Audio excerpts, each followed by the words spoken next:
কি গো শুনছো? আমার কিছু টাকা দিবা? আমার তো চাকরিটা গেছে অনেকদিন হয়েছে, তো আজকে আমার একটা ইন্টারভিউ আছে। দেখি যদি ইন্টারভিউটা দিতে পারি।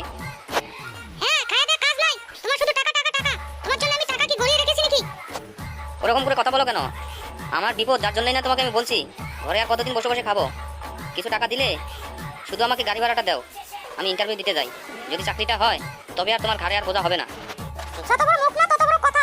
এতদিন থেকে বসে বসে খাও আর বোঝা না। তোমার মতন লোক স্বামী হিসেবে মানাটাই আমার ভুল হয়েছে। আর তোমার সাথে বিয়ে হওয়াটাই আমার ভুল হয়েছে। আমার বাবা যা ভুল করেছে তা করেছে। হ্যাঁ, যত কিছুই বলো, আমাকে গাড়ি ভাড়াটা দাও। আমি চাকরিটা পেলেই তোমাকে টাকাটা ফিরিয়ে দেবো। কত আর দিব তোমাকে টাকা? টাকা দিতে দিতে দিতে দিতে তো আমার পুঁজিটাই আউট করলাম। যত চাকরি করে যত কিছু টাকা তোমার পেছনে খরচ হয়। আর তোমাকে আমি কোথা থেকে দেব টাকা? তোমার মতন স্বামী থাকার থেকে না থাকাই ভালো। না কোনো ইনকামের রাস্তা আছে না কিছু। হ্যাঁ, বউ কি তোমার শুধু ওই নামের জন্য বউ নাকি? তুমি কি জন্য আমাকে বিয়ে করেছিলে? হ্যাঁ, পারবো না তোমাকে আমি টাকা পয়সা দিতে। লাগে তুমি ভিক্ষা করে নিয়ে যাও, রাস্তার পথে হাত পাতো।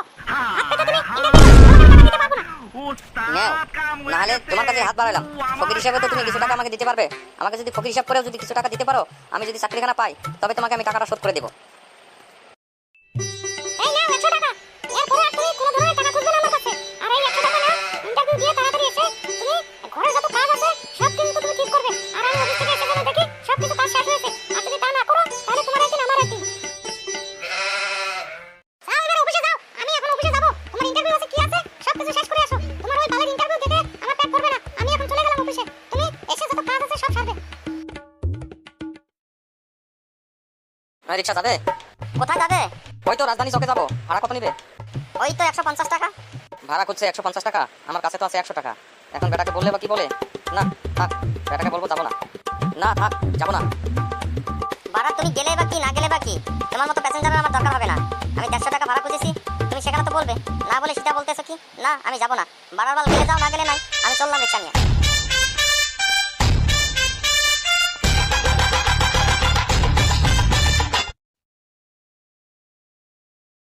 টাকা তো দিছে 100, এখন রিক্সা ভাড়া লাগে 150 টাকা। এখন তো আমাকে পানি পিপাসা লেগেছে, কোথায় যাবো? কোথায় বা জল পিপাসা মেটাতে পারবো? দেখি এদিক সেদিক ঘুরে দেখি, যদি কোথাও ফ্রিতে জল পাই তবে একটুখানি খেয়ে নেবো। পানি লাগে পানি, পানি লাগে পানি, পানি বিক্রি করা হয় একদম সস্তা দামে। দাদা, আমাকে একটু পানি খাওয়াবেন?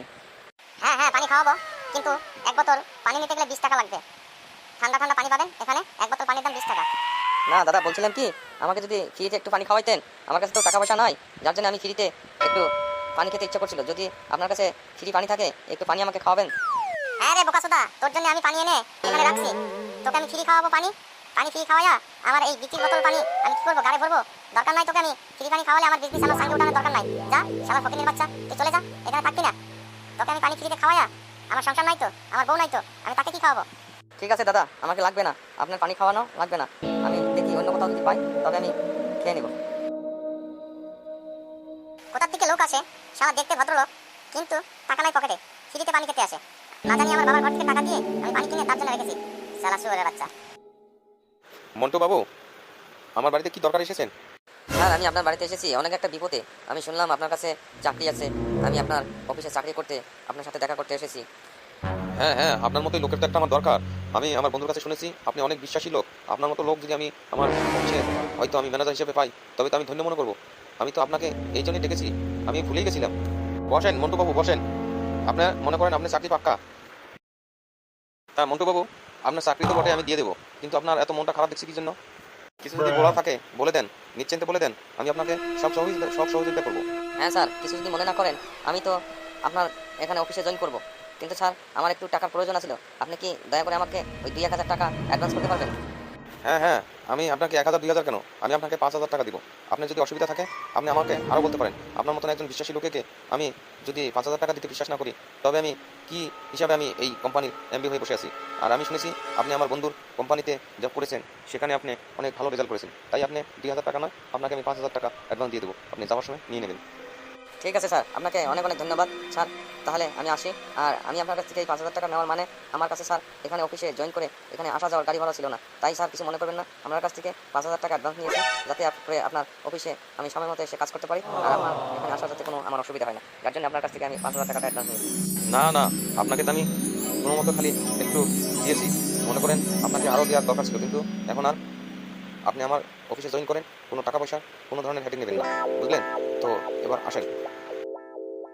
আজকে আসো বাড়িতে, শুধু একটা ইন্টারভিউ দিতে এত সময় লাগে?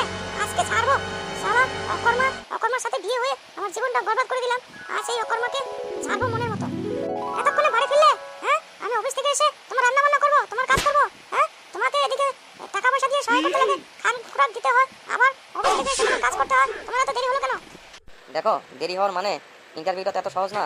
ইন্টারভিউটা অনেকদিন পর গেছি, ইন্টারভিউ দিছি, চাকরিটা তো হলো, কিন্তু দেরি হলো কি জন্য? অনেক কিছু কথা বললাম তো। আর দেখো, সকালবেলা যে তোমার কাছে টাকা চেয়েছিলাম, তুমি টাকাটা আমাকে দিলে না, তাই 100 টাকা দিছো। তো তোমার কাছে হাত পাতার পরে, অনেক বকাঝকা করার পরে তুমি আমাকে 100 টাকা দিয়েছো। সেই 100 টাকা দিয়ে রিক্সা ভাড়ার কথা বললাম, রিক্সাওয়ালা বলে 150 টাকা ভাড়া, আর আমার কাছে আছে 100 টাকা। তখন আমি চিন্তা করলাম, এই 100 টাকা দিয়ে আমি রিক্সা ভাড়া যদি দেই, সে তো আমাকে নিলেও না। শুধু শুধু বকাঝকা না শুনে আমি কি করলাম, হেঁটে হেঁটে অফিসে গেলাম, অফিসে যা ইন্টারভিউটা দিয়ে আসলাম। তাই আমি তোমাকে বলি যে তোমার আজকে হয়তো 100 টাকাটা দিয়েছো অনেক বকাঝকা দিয়ে, সেটা ঠিক আছে, কিন্তু তোমার আজকে এই 100 টাকাটা আমাকে অনেক কিছু শিখিয়েছে। কারণ দেখো, এই 100 টাকাটা তোমার আমি খরচা না করে হেঁটে যে ইন্টারভিউ দিছি, আর এমনও জল পিপাসা লেগেছিল, কিন্তু শুধু এই তোমার টাকাটার কথা মনে করে যে না, 100 টাকা দিয়েছে, সে তো আমাকে রিক্সা ভাড়া দিয়েছে, সেখানে তো আমার রিক্সা ভাড়া হয় না। আমি এখন এই 100 টাকাটা যদি খাই তবে রিক্সা ভাড়া হয় না, আর এমনিতে তো রিক্সা ভাড়া হয় না। তো এখান থেকে আমি আবার যাবো কি করে? যার জন্য তোমার 100 টাকা খরচ করে নেই, হ্যাঁ, পায়ে হেঁটে আমি ইন্টারভিউ দিয়েছি। আর দেখো, জলের পিপাসা লেগেছিল, কিন্তু আমি তোমার সেই 100 টাকাটা খরচ করতে অনেক মনের ভিতরে ভয় লেগেছে। কারণ সেই 100 টাকাটা যদি আমার চাকরি না হয়, তোমাকে আমি কেমন করে করতে পারবো? দেখো, যখন তোমার চাকরি ছিল না, তখন তুমি যা চেয়েছো আমি তোমাকে দিয়েছি, কিন্তু গত 3 মাস থেকে আমার যে চাকরি ছিল না, তুমি আমাকে যতটুকু খাওয়াইছো, তুমি গলার ভিতরে হাত ঢুকিয়ে দিয়ে তুমি আমার কাছ থেকে বের করে নিয়েছো। তাই দেখো, মেয়েরা যদি চাকরি করে, তবে পুরুষে 1 মাস পালার যোগ্যতা থাকে না। আর এই পুরুষেরা যদি চাকরি নাও করে, সে যদি দিন হাজিরা দিনমজুর করেও চলে, তারপরেও একটা মেয়েকে সে রাজরানী করে রাখার জন্য চেষ্টা করে।